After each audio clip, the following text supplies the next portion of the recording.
ಇನ್ನೊಂದು ವಿಚಾರ ಅಂತಾರೆ, ಈಗ ತಾನೇ ನಾವು ಹೇಳ್ತಾ ಇದ್ವಲ್ಲ, ರಾಜ್ಯಪಾಲರಿಗೆ ಪಟ್ಟಿಯನ್ನ ಕಳಿಸ್ಕೊಡ್ಲಾಗಿದೆ ಅಂತ ಹೇಳಿ ಹೊಸ ಖಾತೆಗಳನ್ನ ಕೊಟ್ಟು ನೂತನ ಸಚಿವರಿಗೆ ಕೆಲ ಸಚಿವರ ಖಾತೆಗಳಲ್ಲಿ ಬದಲಾವಣೆ ಮಾಡಿ ಹಂಚಿಕೆ ಮಾಡಲಾಗಿದೆ ಅನ್ನೋದು ತಿಳಿದು ಬರ್ತಾ ಇದೆ. ಲೋಕಭವನಕ್ಕೆ ಖಾತೆ ಹಂಚಿಕೆಯ ಪಟ್ಟಿಯನ್ನ ರವಾನೆ ಮಾಡಲಾಗಿದೆ. ನೂತನ ಸಚಿವರುಗಳಿಗೆ ಅಂತೂ ಕೊನೆಗೂ ಖಾತೆ ಹಂಚಿಕೆ ಆಗಿದೆ. ಕೆಲ ಸಚಿವರ ಖಾತೆಗಳಲ್ಲಿ ಬದಲಾವಣೆ ಮಾಡಿ ಹಂಚಿಕೆ ಮಾಡಲಾಗಿದೆ ಅನ್ನೋದು ತಿಳಿದು ಬರ್ತಾ ಇದೆ. ಏನ್ ಬದಲಾವಣೆ ಆಗಿದೆ ಅಂದ್ರೆ, ಈ 13 ಮಂದಿ ಹಿಂದೆ ಏನು ಸಚಿವಗಿರಿಯನ್ನ ಪಡೆದ್ರಲ್ಲ ಅಥವಾ ಸಚಿವರಾಗಿ ಪ್ರಮಾಣ ವಚನ ಸ್ವೀಕರಿಸಿದ್ರು, ಆ ನಂತರದಲ್ಲಿ 19 ಮಂದಿ. ಈ ಮುಂಚಿನ ಮೊದಲ ಲಿಸ್ಟ್ ನಲ್ಲೂ ಏನಾದ್ರು ಬದಲಾವಣೆ ಆಗಿದೆಯಾ? ಜಮೀರ್ ಅಹಮದ್ ಖಾನ್ ವಸತಿ ಇಲಾಖೆ, ರಾಮಲಿಂಗಾರೆಡ್ಡಿ ಅವರಿಗೆ ಅರಣ್ಯ ಇಲಾಖೆ ವಹಿಸಲಾಗಿದೆ. ಲಕ್ಷ್ಮಣ ಸವದಿ ಅವರಿಗೆ ಸಹಕಾರ ಖಾತೆ, ಅವ್ರು ನಿರೀಕ್ಷೆ ಮಾಡಿದಂಥದ್ದು ಕೂಡ ಅದೇ ಖಾತೆ. ಜಮೀರ್ ಅಹಮದ್ ಖಾನ್ ಅವರಿಗೆ ವಸತಿ ಇಲಾಖೆ. ಕಳೆದ ಬಾರಿ ಸಿದ್ದರಾಮಯ್ಯನವರ ಕ್ಯಾಬಿನೆಟ್ ನಲ್ಲೂ ಕೂಡ ಅವರು ವಸತಿ ಇಲಾಖೆಯನ್ನ ನಿರ್ವಹಿಸಿದ್ರು.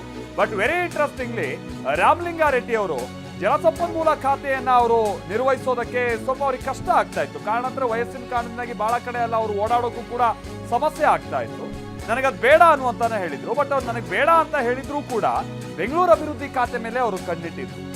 ಬಟ್ ಈ ಹಂತದಲ್ಲಿ ಕೃಷ್ಣ ಬೈರೇಗೌಡ ಅವರು ಬಹಳ ಚೆನ್ನಾಗಿ ಕೆಲಸ ಮಾಡ್ತಾ ಇದ್ದಾರೆ ಅಂತ ಹೇಳ್ಕೊಂಡು ಜನಸಾಮಾನ್ಯರಲ್ಲೂ ಕೂಡ ಒಂದು ಒಳ್ಳೆ ಅಭಿಪ್ರಾಯ ಇದೆ. ಇನ್ಫ್ಯಾಕ್ಟ್ ಬೇರೆ ಪಕ್ಷಗಳ ಕಾರ್ಯಕರ್ತರುಗಳು ಕೂಡ ಅವ್ರ ಕಾರ್ಯವನ್ನ ಶ್ಲಾಘಿಸ್ತಾ ಇದ್ದಾರೆ. ಹಾಗಾಗಿ ಈ ಟೈಮಲ್ಲಿ ಅದು ಬದಲಾವಣೆ ಮಾಡುವಂತ ರಿಸ್ಕ್ ತೆಗೆದುಕೊಂಡಿಲ್ಲ.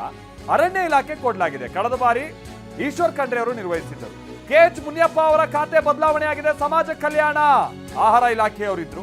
ಸೊ ಶಿವರಾಜ್ ತಂಗಡಗಿ ಅವರಿಗೆ ಹಿಂದುಳಿದ ವರ್ಗಗಳ ಕಲ್ಯಾಣ ಇಲಾಖೆಯನ್ನ ಕೊಡಲಾಗಿದೆ. ರುದ್ರಪ್ಪ ಲಮಾಣಿ ಅವರಿಗೆ ಸಕ್ಕರೆ ಮತ್ತು ಜವಳಿ ಖಾತೆಯ ನಿರ್ವಹಣೆಯನ್ನ ನೀಡಲಾಗಿದೆ.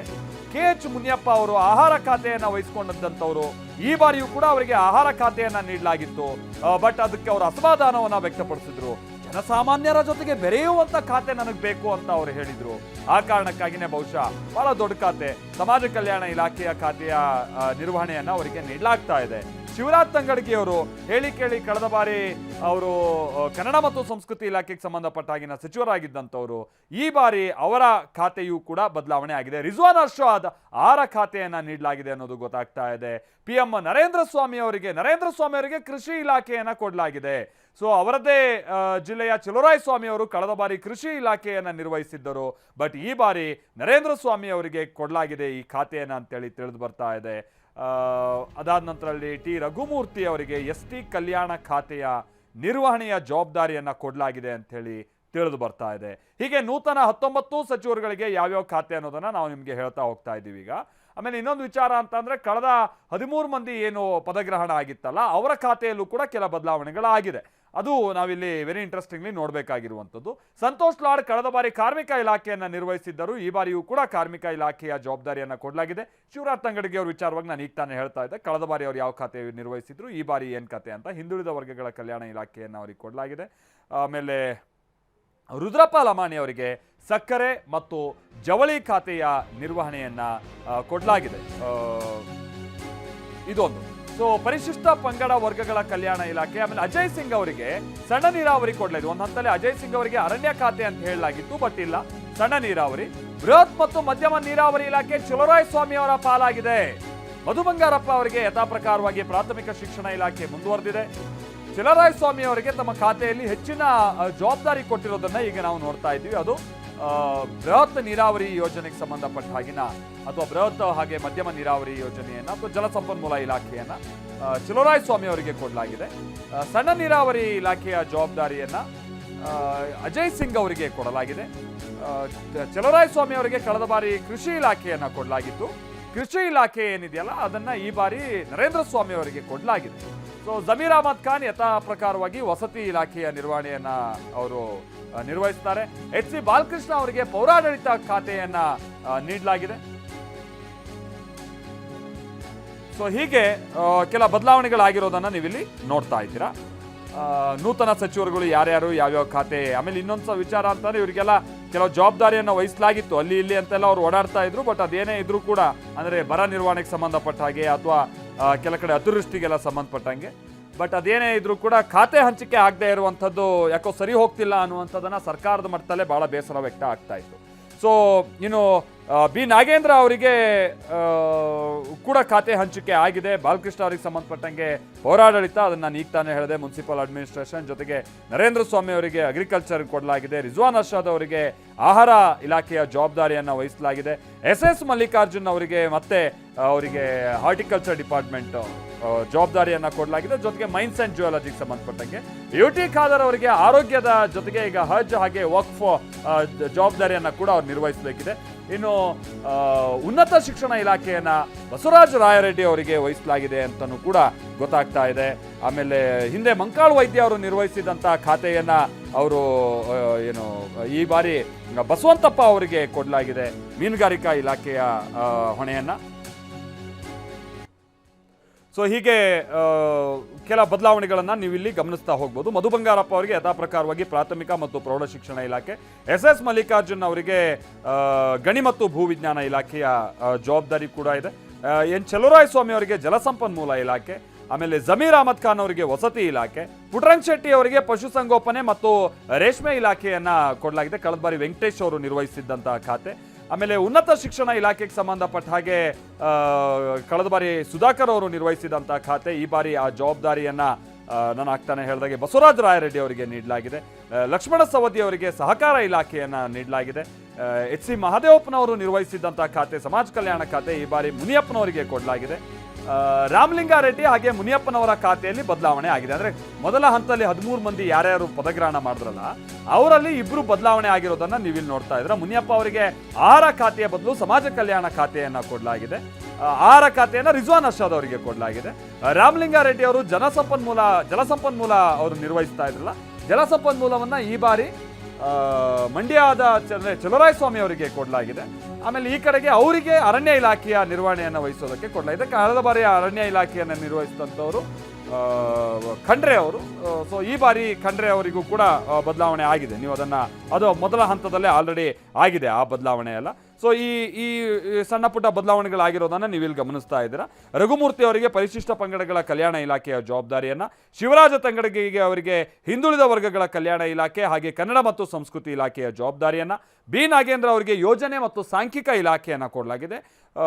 ರುದ್ರಪ್ಪ ಲಮಾಣಿ ಅವರಿಗೆ ಸಕ್ಕರೆ ಮತ್ತು ಜವಳಿ ಇಲಾಖೆಯ ಜವಾಬ್ದಾರಿಯನ್ನು ನಿರ್ವಹಿಸುವಂಥ ನಿಟ್ಟಿನಲ್ಲಿ ಅವರಿಗೆ ಕೊಡಲಾಗಿದೆ. ಸೊ ವಿಜಯಾನಂದ ಕಾಶ್ಯಪ್ಪನವರಿಗೆ ಸಣ್ಣ ಕೈಗಾರಿಕೆಯ ಖಾತೆ ನಿರ್ವಹಣೆ ಮಾಡಬೇಕಾದಂಥ ಜವಾಬ್ದಾರಿ ನೀಡಲಾಗಿದೆ. PM ನರೇಂದ್ರ ಸ್ವಾಮಿ ಅವರಿಗೆ ಕೃಷಿ ಇಲಾಖೆ, KM ಶಿವಲಿಂಗೇಗೌಡರಿಗೆ ಅಬಕಾರಿ ಇಲಾಖೆಯನ್ನು ಕೊಡಲಾಗಿದೆ. ಶಿವಲಿಂಗೇಗೌಡರಿಗೆ ಈ ಬಾರಿ ಅಬಕಾರಿ ಇಲಾಖೆ. ಕಳೆದ ಬಾರಿ ಎಲ್ಲ ಬಹಳ ಬದಲಾವಣೆಗಳು ಮಾಡಲಾಗಿದೆ ಅಬಕಾರಿ ಇಲಾಖೆಯಲ್ಲಿ. ಅದು ದೇಶದಲ್ಲೇ ಮೊದಲ ಬಾರಿಗೆ ಅಂತ ಕಾಣಿಸುತ್ತೆ ನಮ್ಮಲ್ಲಿ. ಅಂತ ಅಂದರೆ ಈ ಲಿಕ್ಕರ್ ಬೇಸ್ಡ್ ಪ್ರೈಸ್ ಸಿಸ್ಟಮ್ ಅನ್ನು ನೀಡಲಾಗಿದೆ. ಆಯಾ ಮಧ್ಯದಲ್ಲಿ ಎಷ್ಟು ಲಿಕ್ಕರ್ ಇರುತ್ತೋ ಆ ಪ್ರಮಾಣದಲ್ಲಿ ಬೆಲೆ ಅನ್ನುವಂಥದ್ದನ್ನು, ಅದರಿಂದ ಭಾಳ ಅನುಕೂಲ ಕೂಡ ಆಗ್ತಾ ಇದೆ ಇಲಾಖೆಗೆ ಅಂತ ಹೇಳ್ಕೊಂಡೆಲ್ಲ ಭಾಳ ವಿಚಾರ ಇತ್ತು. ಬಟ್ ಈಗ ಅದರ ಮುಂದುವರೆದ ಭಾಗವಾಗಿ ಶಿವಲಿಂಗೇಗೌಡರು ಅಬಕಾರಿ ಇಲಾಖೆಯನ್ನು ನಿರ್ವಹಿಸ್ಕೊಂಡು ಹೋಗ್ತಾರೆ. UT ಖಾದರ್ ಅವರಿಗೆ ಆರೋಗ್ಯ ಇಲಾಖೆ ಜೊತೆಗೆ ಅಲ್ಪಸಂಖ್ಯಾತ ಕಲ್ಯಾಣ ಹಾಗೆ ವಕ್ಫ್ ಇಲಾಖೆ, ಮುನಿಯಪ್ಪನವರಿಗೆ ಸಮಾಜ ಕಲ್ಯಾಣ ಇಲಾಖೆ, ಲಕ್ಷ್ಮಣ ಸವದಿ ಅವರಿಗೆ ಸಹಕಾರ ಇಲಾಖೆ, ಬಸವರಾಜ ರಾಯರೆಡ್ಡಿ ಅವರಿಗೆ ಉನ್ನತ ಶಿಕ್ಷಣ ಇಲಾಖೆ, C ಪುಟ್ಟರಂಗ ಶೆಟ್ಟಿ ಅವರಿಗೆ ಪಶುಸಂಗೋಪನೆ ಹಾಗೆ ರೇಷ್ಮೆ ಇಲಾಖೆ, ಜಮೀರ್ ಅಹಮದ್ ಖಾನ್ ಅವರಿಗೆ ವಸತಿ ಇಲಾಖೆ, ಚಲುವರಾಯಸ್ವಾಮಿ ಅವರಿಗೆ ಜಲಸಂಪನ್ಮೂಲ ಇಲಾಖೆ, SS ಮಲ್ಲಿಕಾರ್ಜುನ್ ಅವರಿಗೆ ಗಣಿ ಮತ್ತು ಭೂವಿಜ್ಞಾನ, ಅದರ ಜೊತೆಗೆ ಬಹುಶಃ ಅವರಿಗೆ ಈ ತೋಟಗಾರಿಕಾ ಇಲಾಖೆಯ ಜವಾಬ್ದಾರಿಯನ್ನು ಕೂಡ ನೀಡಲಾಗಿದೆ ಅಂತ ಕಾಣಿಸುತ್ತೆ. ಮಧು ಬಂಗಾರಪ್ಪ ಅವರಿಗೆ ಪ್ರಾಥಮಿಕ ಮತ್ತು ಪ್ರೌಢ ಶಿಕ್ಷಣ ಇಲಾಖೆ, ಸಂತೋಷ್ ಲಾಡ್ ಅವರಿಗೆ ಕಾರ್ಮಿಕ ಇಲಾಖೆ, ಬಸವಂತಪ್ಪ ಅವರಿಗೆ ಮುಜರಾಯಿ ಹಾಗೆ ಮೀನು ಮತ್ತು ಬಂದರು ಒಳಾಡಳಿತ. ಇದರಲ್ಲಿ ಮೀನು ಮತ್ತು ಬಂದರು ಮಂಕಾಳು ವೈದ್ಯ ಅವರು ನಿರ್ವಹಿಸ್ತಾ ಇದ್ದಂಥ ಖಾತೆ. ಮುಜರಾಯಿ ರಾಮಲಿಂಗಾರೆಡ್ಡಿ ಅವ್ರ ಬಳಿ ಇತ್ತು, ಅದು ಈ ಬಾರಿ ಬಸವಂತಪ್ಪನವರಿಗೆ ಕೊಡಲಾಗಿದೆ. HC ಬಾಲಕೃಷ್ಣ ಅವರಿಗೆ ಪೌರಾಡಳಿತ ಖಾತೆ. ಹಿಂದೆ ಜಮೀರ್ ಅಹಮದ್ ಖಾನ್ ಅವ್ರ ಜೊತೆಗೆ ಈ ವಕ್ಫ್ ಖಾತೆ ಕೂಡ ಇತ್ತು, ಅದನ್ನ ಈ ಬಾರಿ UT ಖಾದರ್ ಅವರಿಗೆ ಕೊಡಲಾಗಿದೆ. ಈ ವಕ್ಫಿಗೆ ಸಂಬಂಧಪಟ್ಟಂಗೆ ಎಲ್ಲ ಸ್ವಲ್ಪ ಗೊಂದಲ ಆಗಿತ್ತು. ಆ ಜಮೀನುಗಳನ್ನೆಲ್ಲ ಮತ್ತೆ ವಶಕ್ಕೆ ತೆಗೆದುಕೊಳ್ಬೇಕು ಅಂತ ಹೇಳ್ಕೊಂಡು ಜಮೀರ್ ಅಹಮದ್ ಖಾನ್ ಅವರು ಆಯಾ ಜಿಲ್ಲೆಗಳ DC ಮುಖೇನವಾಗಿ ಎಲ್ಲ ಪ್ರಯತ್ನ ಪಟ್ಟರು ಅಂತ ಹೇಳ್ಕೊಂಡು ಬಹಳ ದೊಡ್ಡ ಗೊಂದಲ ದೇಶದಾದ್ಯಂತ ಆಗಿತ್ತು. ಈ ಬಾರಿ ವಕ್ಫಿಗೆ ಸಂಬಂಧಪಟ್ಟಂಗೆ UT ಖಾದರ್ ಅವರಿಗೆ ಕೊಡಲಾಗಿದೆ. ರಿಜ್ವಾನ್ ಅರ್ಷಾದ್ಗೆ ಆಹಾರ ಮತ್ತು ನಾಗರಿಕ ಪೂರೈಕೆ ಇಲಾಖೆ, ಡಾಕ್ಟರ್ ಅಜಯ್ ಸಿಂಗ್ ಅವರಿಗೆ ಸಣ್ಣ ನೀರಾವರಿ ಹಾಗೆ ವಿಜ್ಞಾನ ತಂತ್ರಜ್ಞಾನ ಇಲಾಖೆಯನ್ನು ನೀಡಲಾಗಿದೆ. ಆಮೇಲೆ ಅಲ್ಲಿಗೆ ಬಹುತೇಕ ಎಲ್ಲವೂ ಕೂಡ ಆದಂಗೆ ಆಗಿದೆ. ಈ ವಿಚಾರ ಏನು ಅಂತಂದರೆ ಕಾನೂನು ಮತ್ತು ಸಂಸದೀಯ ವ್ಯವಹಾರಗಳ ಖಾತೆ ಇದೆಯಲ್ಲ, ಅದನ್ನು ಯಾರಿಗೆ ಕೊಡ್ತಾರೆ ಅನ್ನುವಂಥದ್ದು ಕುತೂಹಲ ಇತ್ತು. ಕಳೆದ ಬಾರಿ HK ಪಾಟೀಲ್ ಅವರು ನಿರ್ವಹಿಸಿದ್ದಂಥ ಇಲಾಖೆ, ಅದನ್ನು ಮುಖ್ಯಮಂತ್ರಿಗಳು ತಮ್ಮ ಇನ್ನುಳಿದ ಖಾತೆಗಳ ಜೊತೆಗೆ ಇದನ್ನು ಕೂಡ ಅವರು ತಮ್ಮಲ್ಲೇ ಉಳಿಸ್ಕೊಂಡಿದ್ದಾರೆ ಅಂಥೇಳಿ ಗೊತ್ತಾಗ್ತಾ ಇದೆ. ಅಲ್ಲಿಗೆ ನಿಮಗೇನು ಗೊಂದಲ ಇಲ್ಲ. ಸೊ ಯಾರ್ಯಾರಿಗೆ ಯಾವ್ಯಾವ ಖಾತೆ ಅನ್ನುವಂಥದ್ದು ಈಗ ಮತ್ತಷ್ಟು ಸ್ಪಷ್ಟ ಆಗಿದೆ. ಆ ಡೀಟೇಲ್ಸನ್ನು ನೀವು TV9ನಲ್ಲಿ ಗಮನಿಸ್ತಾ ಇದ್ದೀರಾ.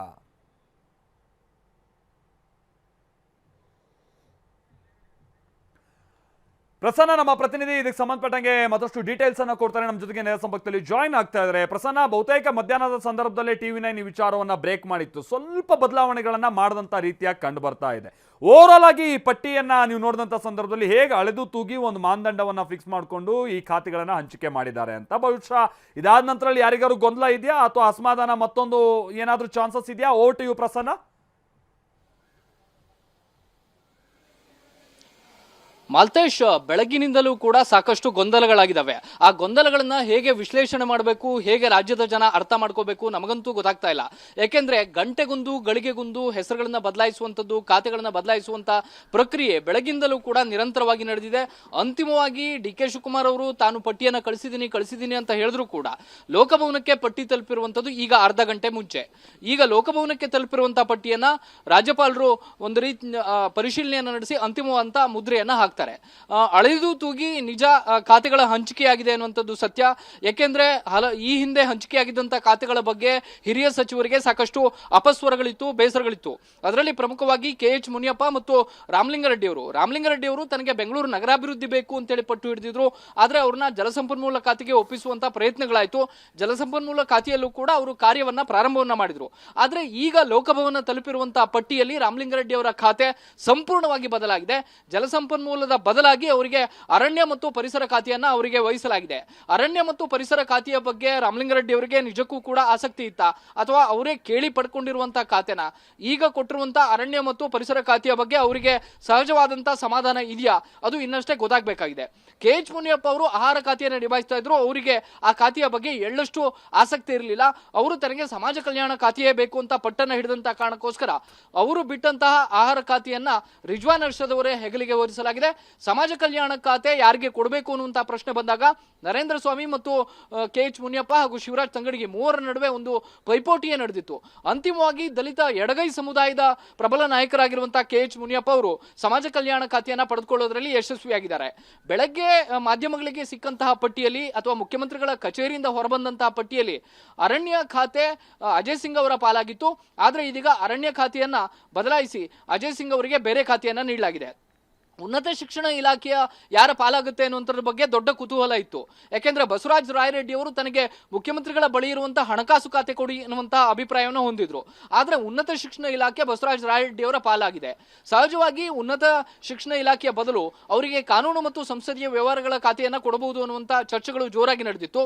ಅಂತಿಮವಾಗಿ ಕಾನೂನು ಮತ್ತು ಸಂಸದೀಯ ವ್ಯವಹಾರಗಳ ಖಾತೆಯನ್ನ ಮುಖ್ಯಮಂತ್ರಿಗಳು ಉಳಿದ ಖಾತೆಯ ಜೊತೆಗೆ ತಮ್ಮ ಬಳಿಯೇ ಇಟ್ಕೊಂಡಿದ್ದಾರೆ. ಇನ್ನು ಸಣ್ಣ ನೀರಾವರಿ ಖಾತೆಯ ಬಗ್ಗೆ ಬಹಳ ಆಸಕ್ತಿಯನ್ನ ಹೊಂದಿ ಅದನ್ನ ಪಡೆದುಕೊಳ್ಳಲೇಬೇಕು ಅಂತ ಹೇಳಿ ತೀರ್ಮಾನ ಮಾಡಿದ್ದಂತಹ ಮಾಗಡಿ ಬಾಲಕೃಷ್ಣ ಅವರಿಗೆ ಬದಲಾದಂತೆ ಕಾಣಿಸ್ತಾ ಇದೆ. ಪೌರಾಡಳಿತ ಖಾತೆಯನ್ನ ಅವರಿಗೆ ಮುಖ್ಯಮಂತ್ರಿಗಳು ಹಂಚಿಕೆಯನ್ನ ಮಾಡಿದ್ದಾರೆ. ಇನ್ನುಳಿದಂತೆ ಮೊದಲ ಬಾರಿ ಸಚಿವರಾಗಿರುವಂತಹ ಬಸಂತಪ್ಪ ಅವರಿಗೆ ಬಂದರು ಮತ್ತು ಮೀನುಗಾರಿಕೆಯ ಖಾತೆಯನ್ನ ಜವಾಬ್ದಾರಿಯನ್ನು ವಹಿಸಲಾಗಿದೆ. ಅದೇ ರೀತಿಯಲ್ಲಿ ಅಬಕಾರಿ ಖಾತೆ, ಕೃಷಿ ಖಾತೆಯ ಮೇಲೆ ಕಣ್ಣು ನಿಟ್ಟಂತಹ ಶಿವಲಿಂಗೇಗೌಡರಿಗೆ ಅಬಕಾರಿ ಖಾತೆಯನ್ನ ಕೊಡಲಾಗಿದೆ. ಅಬಕಾರಿ ಖಾತೆಯ ವಿಚಾರದಲ್ಲಿ ಅವರಿಗೆ ಸಮಾಧಾನ ಇದೆಯೋ ಇಲ್ವೋ ಅನ್ನುವಂಥದ್ದು ಮುಂದಿನ ದಿನಗಳಲ್ಲಿ ಗೊತ್ತಾಗಬೇಕು. ಯಾಕೆಂದ್ರೆ ಶಿವಲಿಂಗೇಗೌಡರು ಪದೇ ಪದೇ ಹೇಳ್ತಾ ಇದ್ದಂಥದ್ದು ತನಗೆ ಕೃಷಿ ಬಗ್ಗೆ ಬಹಳ ಆಸಕ್ತಿ ಇದೆ, ತಾನು ಗ್ರಾಮೀಣ ಭಾಗದಿಂದ ಬಂದಂತವನು, ಹೀಗಾಗಿ ತನಗೆ ಕೃಷಿ ಖಾತೆ ಕೊಡಬಹುದು ಅನ್ನುವಂತ ಆಸಕ್ತಿಯನ್ನ ಲೆಕ್ಕಾಚಾರವನ್ನ ಅವರು ಇಟ್ಕೊಂಡಿದ್ರು. ಅವರ ಪಾಲಿಗೆ ಇದೀಗ ಅಬಕಾರಿ ಖಾತೆ ಒಲ್ದಂತೆ ಕಾಣಿಸ್ತಾ ಇದೆ. ಅದರ ಮಟ್ಟಿಗೆ ಎಷ್ಟು ಅವರು ಸಮಾಧಾನಗೊಳ್ತಾರಾ ಅಥವಾ ಅವರಿಗೂ ಕೂಡ ಒಂದಷ್ಟು ಬೇಸರಗಳಿದಾವ ಅನ್ನುವಂಥದ್ದು ಮುಂದಿನ ದಿನಗಳಲ್ಲಿ ಗೊತ್ತಾಗಬೇಕು.